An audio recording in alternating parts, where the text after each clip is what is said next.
Hello, welcome to Scenario's tutorial series.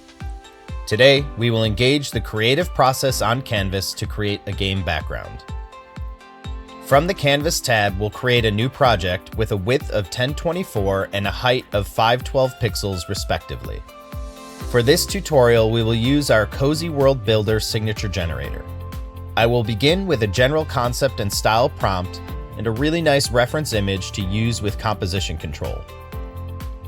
Using the scribble mode, here is the mode map generated that will guide the result. I'll use the prompt, a parallax game withered meadow, spooky, haunted. We're off to a great start. This is inspiring. But I was thinking more of a castle at the end of a side-scrolling level. On the Sketch tab, I will use the color selection tool to select colors from the image and paint over the aspects of the image I do not want. It doesn't need to be perfect. We only need to give a gentle guide to the generator.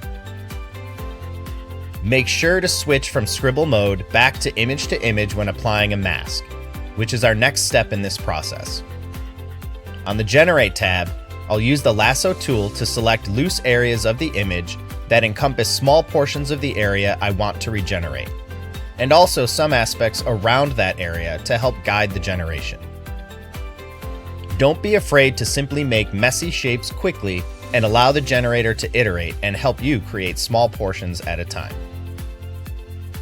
As you can see, I'm using influence values between 40 and 60 for this process, and you may need to generate a few iterations to find the sweet spot for each generator and specific prompts, styles, and tasks.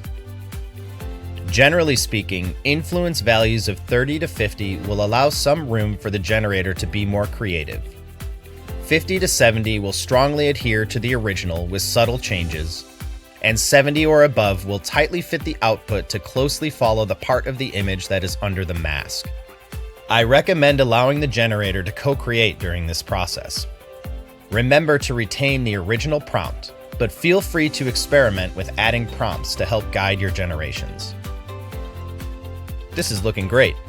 We have opened up the space on our scene to add some of our own creations. Here, I'll quickly build a moon by clicking on the Elements tab, clicking the circle shape, adjusting the color to a glowing pale yellow color, and then switching to the Sketch tab. I'll then reduce the opacity of the brush and paint a glow around the moon. I'll mask the area, and again, using the original prompt, I will add to it full moon, eerie, glowing.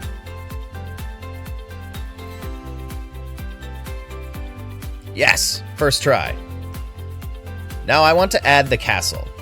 So I'll search Castle in the Elements tab and find a base I like. I'll position and size it accordingly and adjust the color to a grayish red. I'll select the Elements tab and add a square that I'll color gray and resize to go below the castle layer so the generator does not interpret the landscape you can see behind the door literally. On the top bar above the canvas, I can simply select position to move the square element behind the castle element. Once again, we will lasso loose areas, small steps at a time, and dial in the influence when necessary.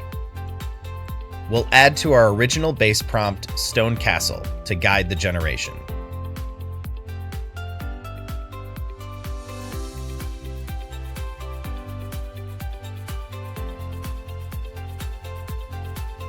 Sometimes, if the influence is too low, you can generate unwanted additions. On the other hand, giving the generator enough room to express itself can be extremely rewarding. Here, I got a tree. I think Bob Ross would be proud of this happy accident. Following the generator's creativity, I'll pivot my workflow, mask, and instead of a stone castle, I'll prompt tree branches, foreground. I really like this. Let's change the unique prompt back to stone castle and finish it.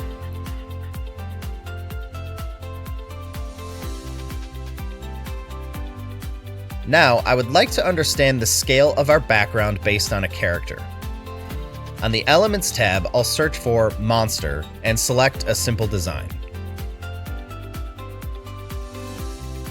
I'll mask the character and add the unique prompt, Monster, flying creature.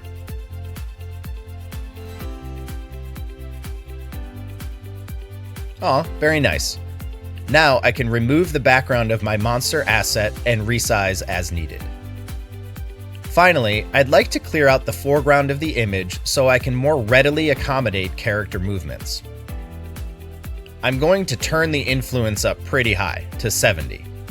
I want the generator to really reproduce the weird pink meadow grass and just smooth out the darker areas that look like foreground.